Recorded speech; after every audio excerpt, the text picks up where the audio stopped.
Welcome to our deep dive, this time into the world of XRP and Ripple.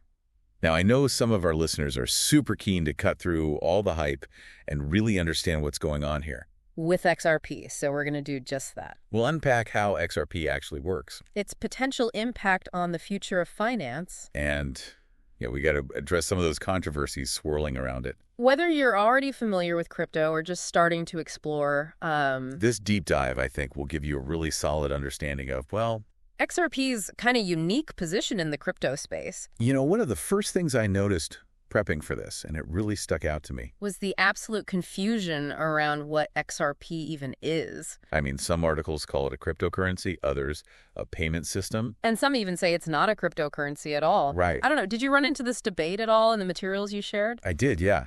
It's a really common stumbling block for a lot of people, I think. Yeah.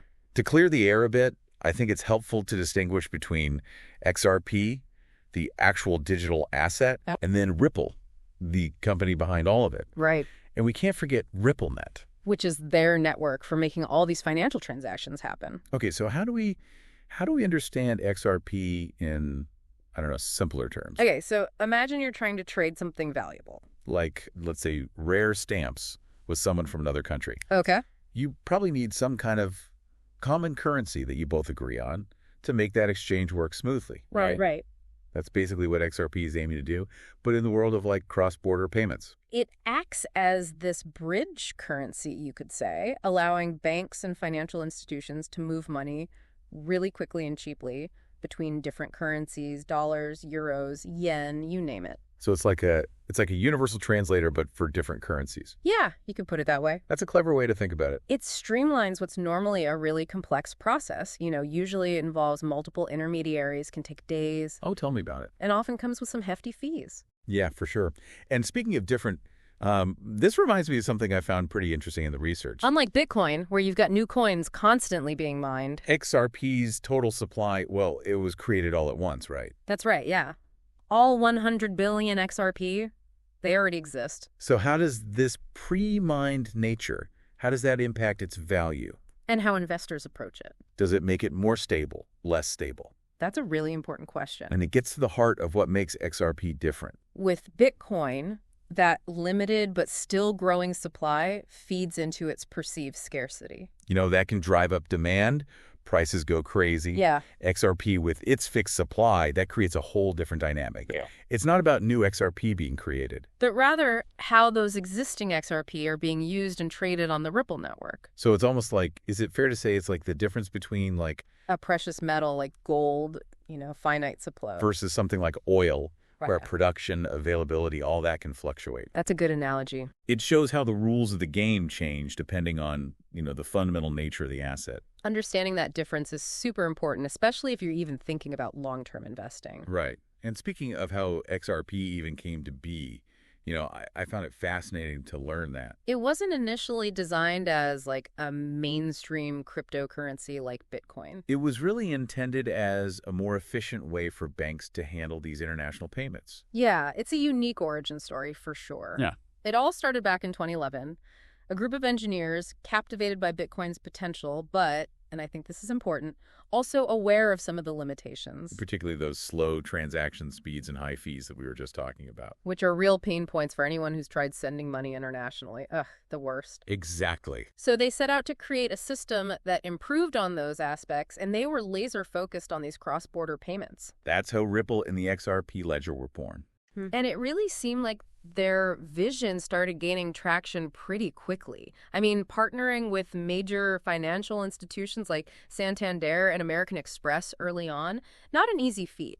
Yeah, for sure. It seemed like they were on the fast track to really shake things up in the global payment space. Right. But as your research pointed out, there's this big kind of unavoidable hurdle they've been dealing with, that SEC lawsuit. Yeah, the elephant in the room. Right. Right. It's been a huge source of uncertainty, not just for Ripple, I think, but for the whole crypto world.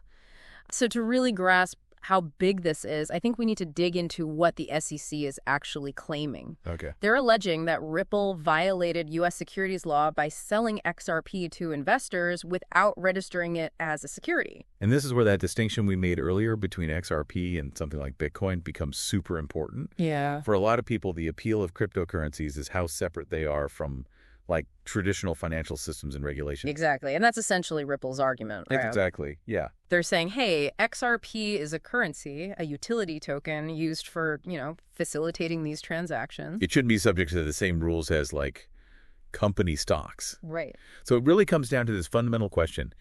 Is XRP a security? Which, of course, falls under the SEC's jurisdiction. Or is it a completely different animal? It's a really complicated legal battle, and honestly, whatever the outcome, it could have a massive ripple effect, no pun intended, Right. on how other cryptocurrencies are treated in the U.S. and even globally. For sure. And to make things even more interesting, there has already been a partial victory for Ripple, right? Yeah. A judge recently ruled that selling XRP on, these public exchanges didn't actually violate securities law. Right. But, of course, it's not over. The SEC has appealed that decision, so it's still an ongoing saga, to say the least. And all this legal uncertainty has just been fueling debate about XRP's future. Yeah. Some people are still saying, this is the future of finance, while others are like, no, this is a legal landmine, stay away. Right. And that's why it's so important for anyone listening who's thinking about, putting their money into this to really look at it from all sides. Yeah, definitely. So, on the one hand, XRP has some undeniable technological advantages. Fast transaction speeds, low costs compared to traditional methods, and like we talked about, those existing partnerships with big financial institutions. Those are some strong points. But, Right. partnerships, they don't always mean everyone's going to jump on board, right? And then there's that other thing we touched on earlier, that issue of centralization. And it keeps coming up in the crypto world. Yeah, it's a big one. And it's a major consideration for people who are drawn to that, that core idea of decentralization that underpins a lot of cryptocurrencies. Yeah. And with XRP, you've got Ripple holding a significant chunk of those tokens and having, let's be honest, A certain degree of influence over the network. yeah, And this brings up these questions like, how decentralized is XRP really? right. Does it actually align with what a lot of crypto enthusiasts value? And it's interesting, this concern about centralization goes beyond just, who's controlling the network, right? Okay. It also touches on things like security and resilience. A lot of people see a decentralized system as naturally more resistant to things like censorship or manipulation, precisely because no single entity holds all the cards. Yeah. And that's a really valid concern, especially when you remember that this whole idea of a more open, democratic financial system. That's a huge selling point for a lot of people when it comes to cryptocurrencies. How do you find that sweet spot? Right. Yeah. Enough control to make it work, but not so much that it becomes, the very thing it's trying to be different from. Exactly. Yeah. Too much control and you stifle innovation. Right. You risk recreating the same problems we see with traditional finance. Yeah. But too little. And yeah, you might end up with a system that's vulnerable, unstable. Right. It's a tough balance. It is. And it seems like Ripple's walking that line pretty carefully. Yeah, for sure. And it's interesting, this idea of balance, it comes up when you look at their bigger goals, right? Because it's not just about being a faster or cheaper way to send money internationally. Right, exactly. Their vision seems a lot bigger than that. Way bigger. They're dabbling in all these really interesting areas like NFTs. Yeah, those NFTs, right. Which are essentially one-of-a-kind digital assets. Right. And then there's central bank digital currencies, those CBDCs. It's It's a mouthful, yeah. It's a lot to keep track of. It's almost like they're trying to be at the forefront of every big trend in finance these days. It's a bold strategy, that's for sure. Yeah. And it makes you wonder, are they hedging their bets in case this whole SEC thing blows up? Yeah. Or are they genuinely trying to, build the foundation for a future where XRP and their technology actually underpin a more open financial system? It's really hard to say at this point. Right. But that uncertainty, that's part of what makes this whole deep dive so interesting. It really is. You've got this technology with the potential to completely disrupt how things are done. A company with these huge, ambitious plans and this legal battle that could have massive implications for years to come. And it just reminds you that the world of crypto, it's not just about the tech, right? It's all tangled up with regulations, with existing financial systems, even philosophical questions about money and power. Exactly. And it's all happening so fast. What's groundbreaking today could be old news tomorrow. That's why you got to stay curious, got to keep asking questions. So true. As we wrap up here, I'm curious, what stands out to you the most from all this? I think the biggest thing for me is how much of a paradox XRP seems to be. Okay. It's designed to make transactions smooth, but then you've got this web of legal stuff. It has the potential to empower people, even the playing field. But then it gets criticized for being too centralized. Right. It's a good reminder that there's always more than one side to the story, especially in the crypto world. Well said.